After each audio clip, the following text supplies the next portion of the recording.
I've learned martial arts for 3 years and a half at this point, and this is all of the advice I would give to myself when I'm first starting out.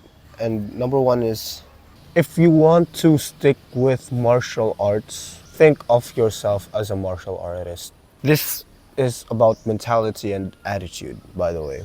Because if you think of yourself as a martial artist, that you are a martial artist or you are an athlete, well, what does an athlete do? He does all of the things that an athlete does, which is train. He trains hard. That's what he does. And so let me tell you a story about how I've come to this realization. I was in bed. I just got knocked out. My head hurts, my whole body hurts, but I still had a training session. I was contemplating if I would go to the session or I would not go to the session as I was in bed. And then my whole body hurts, right? My head hurts, right? I can't really move because I got, aside from my head, I got low kicked. I didn't check all of the kicks properly. What did happen? What happened is I had this revelation where I thought that I am an athlete. That's what, and what do athletes do? Athletes do, they train. Athletes train whenever they're sore, whenever they don't feel like it. Because at the time, my first fight was coming up, and because of that mentality shift, because of that identity shift, I, I trained hard, right? I trained hard.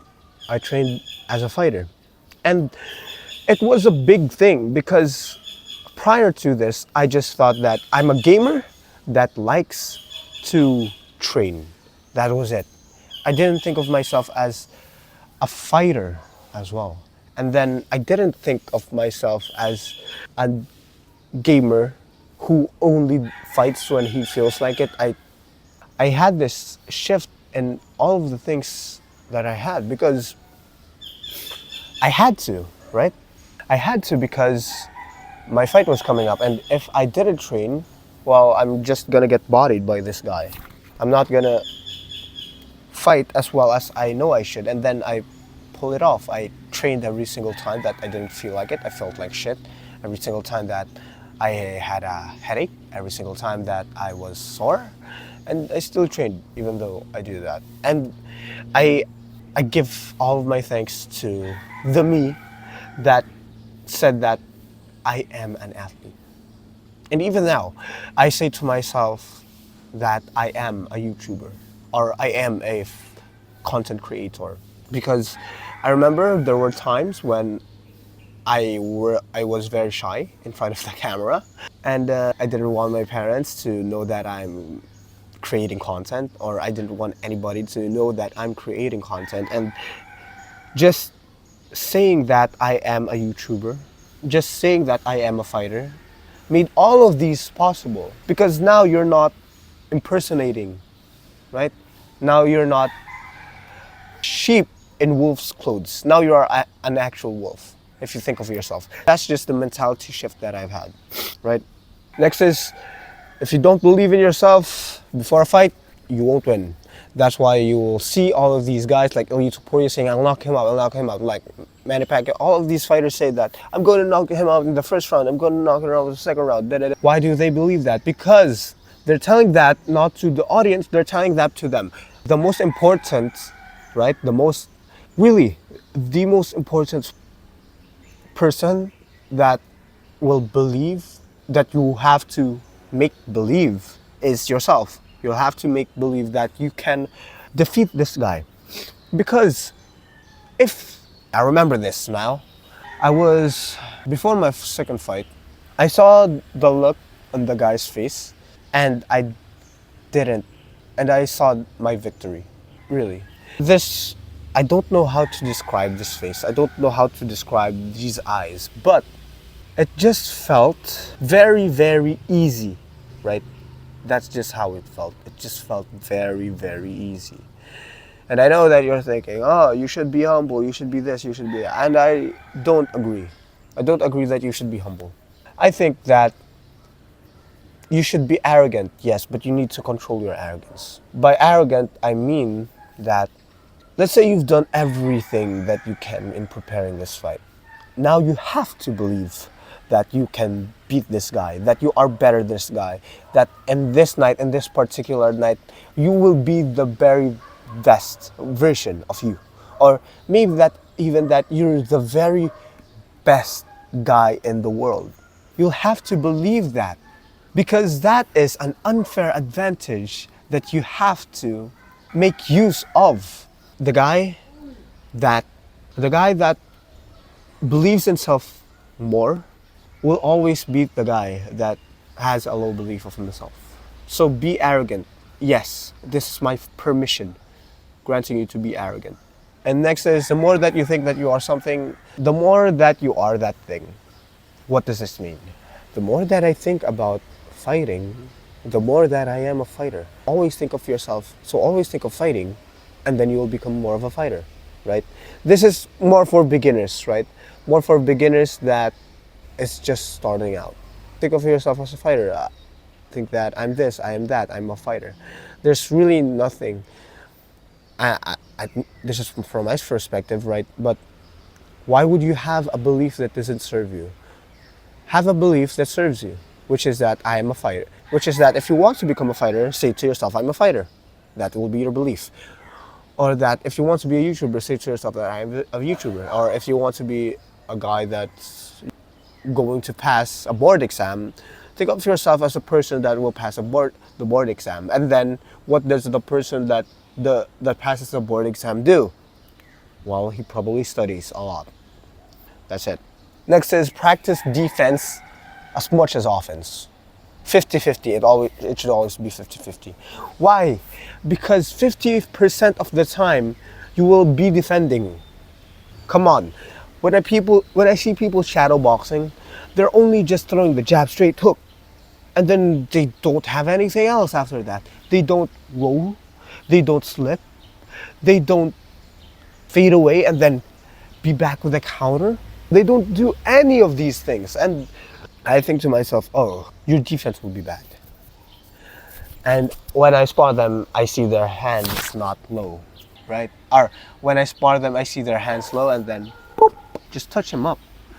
I don't want to fucking damage them because they're sparring partners, but come on.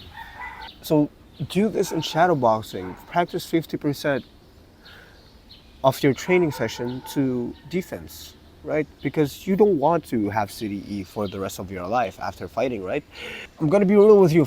When you're fighting, it's just going to be this, a very small part of your life when you're fighting, right? You'll have a lot more life to live after you fought, because you won't be at the tip top of your game when you're 40. I'm gonna be real with you. You're going to be at the tip top of your game maybe 18 to 35 if you're a heavyweight at 35. But most featherweights, most lightweights, they even retire at like 34. Really, it's going to be a short part of your life. Fucking protect yourself, man. Take care of your body. You'll have kids, you'll have wives, right? And next is find the range in the bag. This is still related to offense, or for defense, I think. Find the range in the bag, because all I ever see is people just throwing combinations, strong, but they don't ever imagine themselves finding the range in the bag. And by that, let's say you're out of range. Let's say the bag is an opponent and then you're out of range. How will you find the range? Maybe you'll throw a jab while you're stepping in with a jab, right? Maybe you'll do this, right? Maybe you'll touch him up and then boom, you'll go to the straight and then you get to an exchange, pack, then you go out, right? You have shadow box, or you have head movement, you can defend. They're not using as much of their imagination as they are capable of. And I think really that's just unfortunate, right? Just unfortunate, right? Because just unfortunate. And you want to have a long career in this Anyways, if you've learned anything from this video at all, I have a school community. Link is in the description below, and in that community there's a course about how to fight at home. And then if you want to learn how to fight at home, I suggest this. Anyways, back to the video. There is no perfect technique. If it works, it works. You'll see all these guys, Dricus du Plessis, Francis Ngannou. Dricus du Plessis, when he's taking down, it's some Looney Tunes type shit. But it works. And that just proves my point that there is no perfect technique. The most perfect technique is the technique that knocks your opponent out. You don't have to be rigid every single day. This is how a hook should look. This is how a cross should look. This is how an uppercut. No. If you actually watch pro fighters, they aren't moving as rigidly as you. They're fluid, right? They're very fluid. And I think the reason why these techniques are so rigid is because for beginners, right?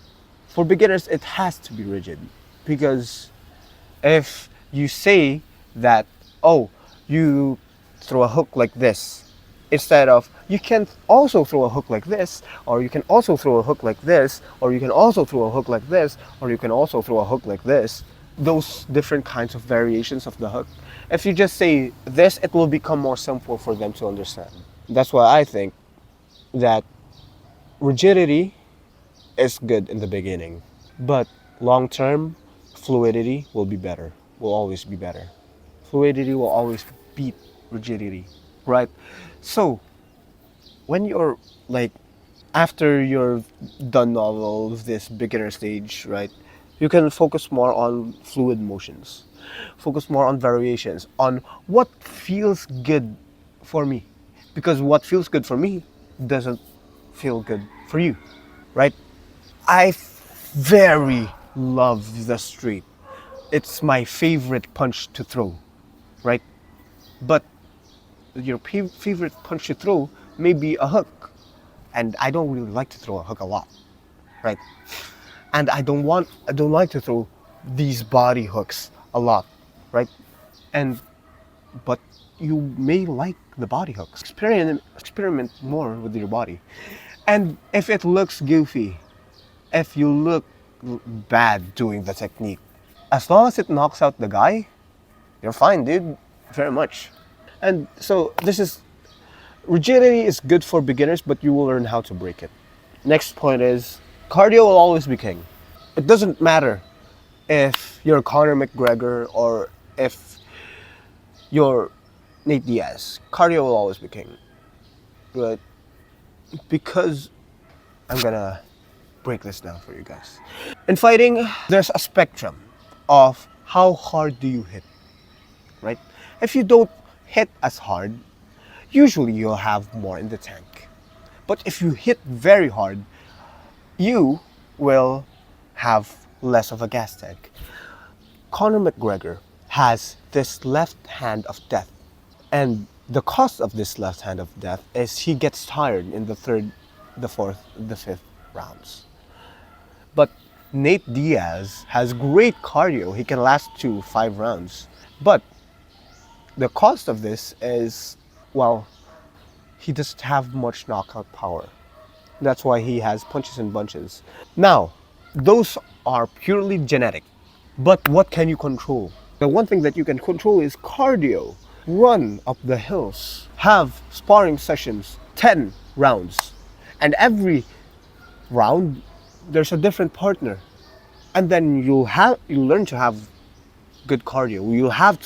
You'll learn to have good pacing, because cardio is mostly about pacing.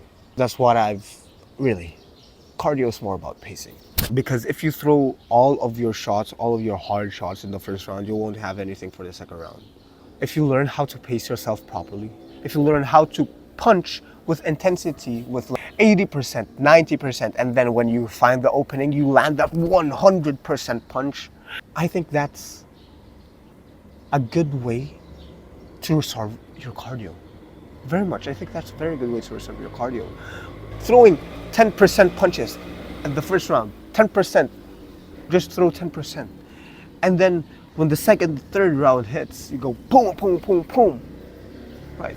Or maybe you want to do the opposite. You want to go intense in the first round. So you want to go too intense in the first round, and then the second, third round, you boom, boom, boom, boom, boom. You don't dial it up anymore.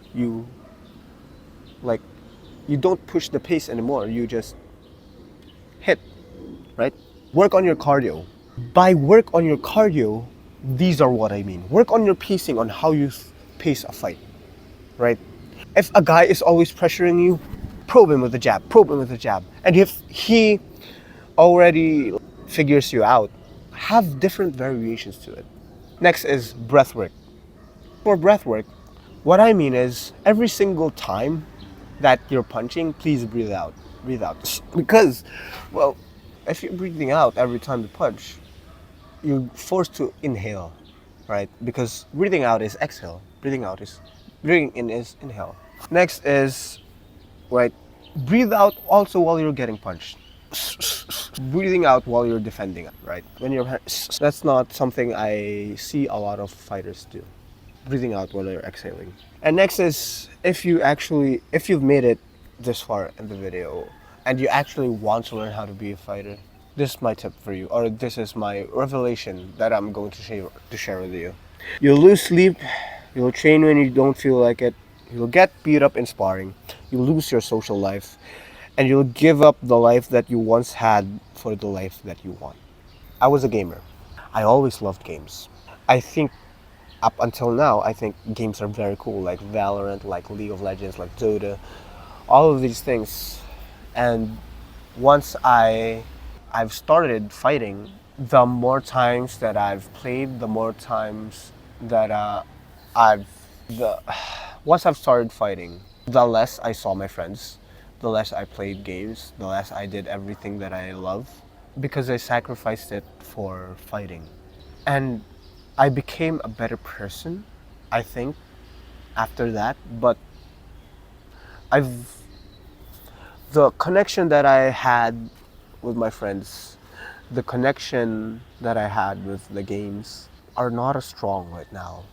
Right now is a very lonely period of my time. I'm gonna be real with that. And I'm saying this because really, this may become you. You may have to give up a lot of things to become a fighter. Because being a fighter is hard.